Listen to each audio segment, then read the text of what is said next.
श्री स्वामी समर्थ. जय जय स्वामी समर्थ. सर्व सणांचा राजा म्हणून ओळखला जाणारा सण म्हणजे दिवाळी आणि या सणाची सुरुवात वसुबारसेने होते. दुसऱ्याच दिवशी असते ती म्हणजे धनतेरस. धनतेरसेच्या दिवशी आपल्याला यमदीपदानसुद्धा करायचं असतं. त्याचबरोबर खरेदी करत असतो. खरेदी करताना असं म्हटलं जातं की या दिवशी धनत्रयोदशीला गुंजभर का होईना सोनं खरेदी करावं. पण हे सोन्याचे भाव अगदी गगनाला भिडलेले आहेत. तर हे सगळ्यांना शक्य नाही, कारण सोन्याचे भाव खूप वाढलेले आहेत. आणि ज्याला शक्य असेल त्याने जरूर घ्यावं, सोनं चांदी खरेदी करावी. परंतु त्याहीपेक्षा मौल्यवान ह्या ज्या मी वस्तू सांगणार आहे त्याच्यापैकी बघा, खरा मान तर याचाच आहे. या दिवशी धनाची पूजा केली जाते. तर यंदा 18 ऑक्टोबर 2025 वार शनिवार या दिवशी आहे धनत्रयोदशी. तर या दिवशी बघा, प्रदोष जो काळ असतो त्या प्रदोष काळात आपण पूजा करत असतो. त्याचबरोबर बघा, या दिवशी गाडी खरेदी करणं, घर खरेदी करणं, वस्तू सोनं चांदी खरेदी करणं या खरेदी करण्याला शुभ मानलं जातं.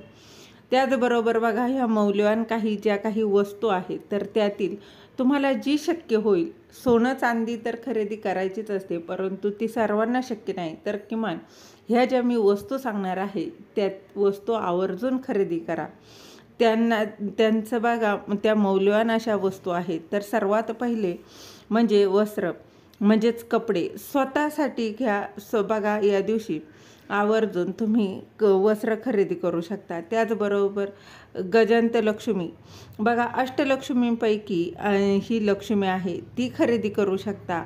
त्याबरोबर बघा, तुमच्याकडं जर श्रीयंत्र नसेल तर तुम्ही श्रीयंत्र खरेदी करू शकता. त्यानंतर रुद्रयंत्र आहे, ते तुम्ही या दिवशी धनत्रयोदशीच्या दिवशी खरेदी करू शकता. तर बघा, फक्त यंत्र खरेदी केलं आणि ते देवघरात ठेवलं असं नाही. तुमच्याकडून खरंच पूजा होणार असेल, सेवा होणार असतील तरच हे काही यंत्र आहेत तर ते खरेदी करा. त्याचबरोबर सप्तधान्य आहे, डाळी आहेत. तर बघा, धनत्रयोदशी म्हणजे धन हे तुम्हाला खरेदी करायचं आहे. त्यानंतर अखंड धने जे आहेत ते तुम्हाला खरेदी करायचे आहे. त्याचबरोबर या दिवशी अखंड धने जे आहेत ते कुणालाही देऊ नये.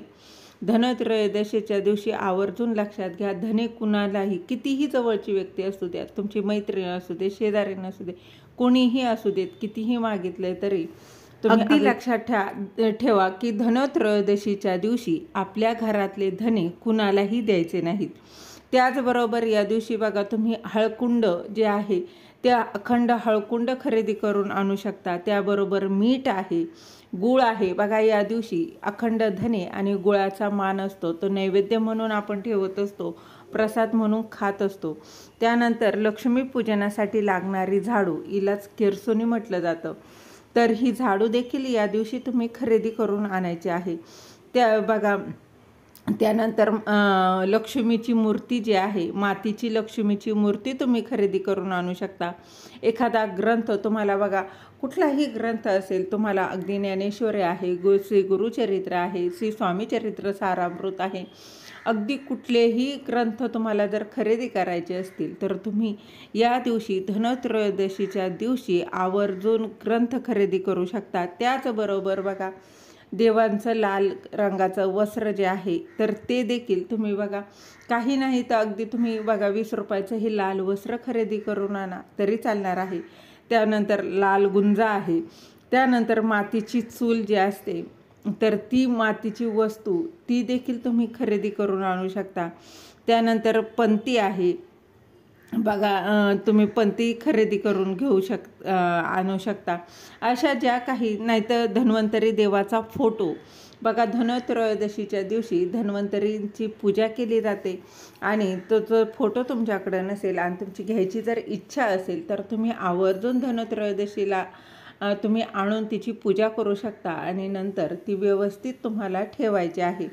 तर अशा काही ह्या बघा वस्तू आहेत. सर्वांनाच सोनं चांदी खरेदी करणं शक्य नाही, तर किमान तुम्ही यातील जी कुठलीही वस्तू, आता धने आहेत, गूळ आहे, जसं की मीठ, हळद, बघा हळकुंड आहे, ग्रंथ, लाल वस्त्र आहे, यातील कुठलीही एक तरी का होईना वस्तू आवर्जून खरेदी करा.